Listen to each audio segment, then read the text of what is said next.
Salut, on se retrouve pour une nouvelle vidéo et dans cette nouvelle vidéo, je vais répondre à une préoccupation de l'un de mes abonnés qui m'a posé vraiment une très bonne question et je pense que par cette vidéo aussi, ça peut aussi aider aussi d'autres personnes. Donc la personne m'a demandé entre les rendus d'images et l'animation vidéo au niveau de tout ce qui est architecture, qu'est-ce qui est plus cher? Est-ce que les rendus d'images sont plus chers que les animations vidéo ou bien est-ce que les animations vidéo sont plus chères que les rendus d'images?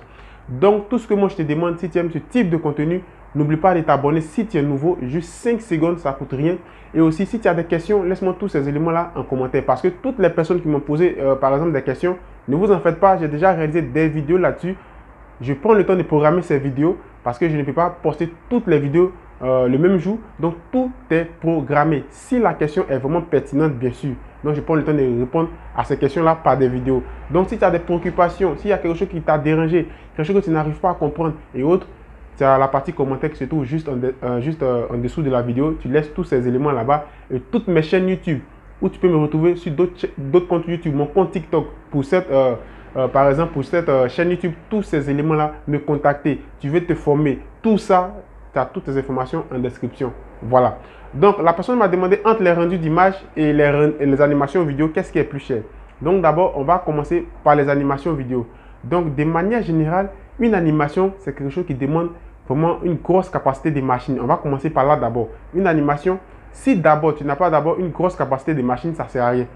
Peut-être que tu vas tâtonner pour faire de petites scènes et autres. Donc, étape numéro 1, il faut avoir une machine qui est capable de faire tout ce qui est animation vidéo. Étape numéro 2, on parle un peu des points clés et je vais vous donner la différence entre les deux. Donc, étape numéro 2, c'est que vous devez savoir aussi, l'animation vidéo aussi, ça va vous demander aussi beaucoup de réflexion, comme aussi le rendu.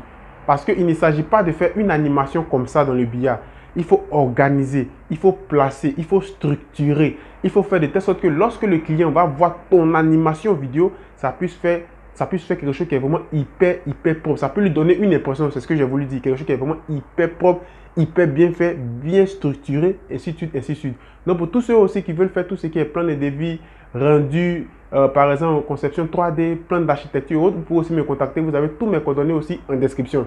Donc il faudrait que tout ce qui est animation, tous ces éléments, ça puisse apporter de la valeur au client. Donc ça, c'est l'étape numéro 2. Étape numéro 3, est-ce que ce que tu fais en tant que rendu d'architecture, en tant qu'animation vidéo, au niveau de tout ce qui est rendu d'architecture, est-ce que ce que tu fais est professionnel? Est-ce que tu fais partie des gens qui sont professionnels dans le domaine? C'est ça aussi. C'est la question que vous devez aussi vous poser. Donc, si tu fais des animations vidéo, par exemple, dans le billard, des petites animations et autres, c'est normal que, par exemple, ton animation ne coûte pas cher. Ça peut aussi avoir un impact aussi sur ce que tu fais. Donc, si tu es quelqu'un qui est professionnel, tout est structuré au niveau de ton animation, même tes rendus d'architecture, tu vas voir qu'il y a des trucs que tu ne peux pas permettre. Donc, ça, c'est juste une parenthèse. Donc, c'est des conseils que je suis en train de vous donner. Donc, il faut être aussi professionnel.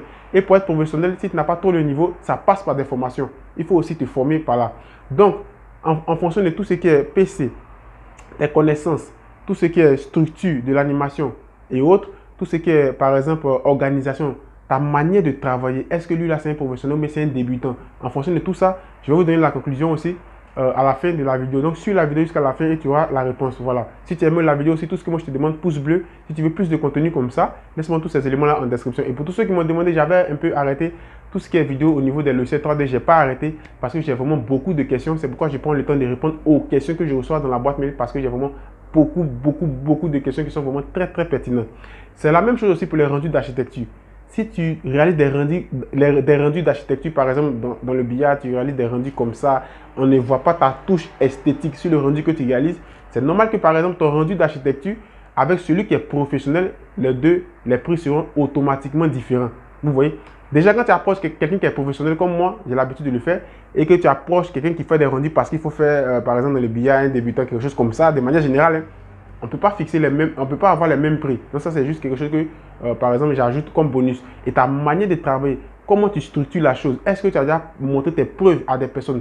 Est-ce que tu as déjà eu des clients pour qui tu as réalisé, par exemple, des rendus, des travaux, des animations, des plans et autres, ainsi de suite, de manière générale. Donc, c'est tous ces éléments-là qui peuvent aussi te démarquer. Et ta créativité sur la partie animation, sur la partie rendu d'architecture. Donc, on est dans le cadre de tout ce qui est rendu d'architecture et animation vidéo. Donc, c'est ce que j'ai voulu te dire sur la première chose, c'est-à-dire sur la première étape Voilà, donc étape numéro 1, on va faire un résumé, on va passer à l'étape numéro 2. Il faut être professionnel, il faut être bon dans ton travail, tout doit être structuré, il faut apporter ta touche. Par exemple, il faut apporter une touche à ce que tu fais et voilà, c'est tout ça qui va faire la différence. Et des côtés aussi, il faut avoir aussi une bonne machine. Voilà, maintenant, je vais répondre maintenant à la question de notre frère. Entre le rendu et l'animation, qu'est-ce qui est plus cher? Donc, de manière générale, ce n'est pas un débat. L'animation vidéo coûte plus cher que les rendus d'architecture. Parce que l'animation vidéo, si tu suis ma vidéo jusqu'à maintenant, après cette vidéo, tourne sur les sites. Par exemple, si je ne sais pas comment je peux t'envoyer tout ce qui est tarif et autres, voilà, c'est pas grave. Mais tourne sur les sites de, comment je vais dire ça? Tourne sur les sites de freelance. Et vous-même, vous allez constater, vous allez voir par exemple la Rimac. Vous allez voir que généralement, il y a des gens.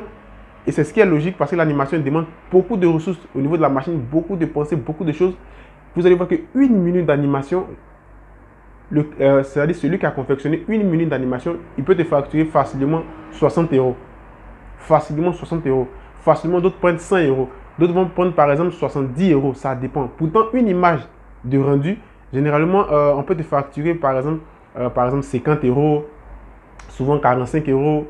Voilà, ou même souvent même 35 euros. Vous voyez, donc l'animation est toujours au-dessus. Donc prends le temps, par exemple, de sillonner tout ce qui est site de freelance et tu vas faire la remarque sur ma vidéo jusqu'à maintenant.